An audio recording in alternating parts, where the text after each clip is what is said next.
అండి, నేను మీ దీపిక యాపిల్. ఇప్పుడైతే వర్షం సడన్గా స్టార్ట్ అయింది. ఈ వర్షం అయితే అసలు నమ్మేటట్టే లేదనమాట. అప్పటికప్పుడు ఎండ కొడుతుంది, అప్పుడప్పుడే సడన్గా స్టార్ట్ అవుతుంది. జస్ట్ ఇప్పుడే అనమాట ఇంత వర్షం స్టార్ట్ అయింది. ఒక్క నిమిషంలో అయితే ఎంతసేపు ఉంటుందో ఏమో తెలియదు, కానీ వర్షం అయితే ఇప్పుడైతే ఫుల్గా పడుతుంది. ఇంకా మేమైతే ఈవినింగ్ అయితే బోండాలు చేసుకోవడానికి పిండి అయితే కలిపి పెట్టేసుకున్నాము. ఇంకా ఎలాగో వర్షం పడుతుంది కదా, వేడివేడిగా తింటే బాగుంటుంది అనిపించింది. ఇంకా లేట్ చేయకుండా అయితే ఈ చిట్టి బోండాలును విత్ పల్లీ చట్నీ అనమాట, బాగుంటుంది కదా.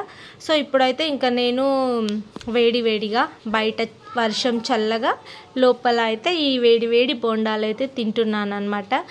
మీకు కూడా చూపిస్తున్నాను, మీకు కూడా పంపిస్తున్నాను, మీరు కూడా తినేసేయండి. అయినా ఇప్పుడు మీరు కూడా ఏదో ఒకటైతే ఈవినింగ్ టైంలో స్నాక్ అయితే ఈ వర్షానికి తింటూనే ఉంటారు కదా. సో ఇంకా లేట్ చేయకుండా మీరు కూడా తినేసేయండి. నేను కూడా తినేస్తాను అనమాట. నా కోసం బోండాలు ఇప్పుడు వెయిట్ చేస్తున్నాయి. సో ఇంకా లేట్ చేయకుండా నేను కూడా తినేస్తాను. వర్షంని ఎంజాయ్ చేస్తూ బోండాలు తినేస్తాను. మీరు కూడా తెచ్చేయండి. Bye friends.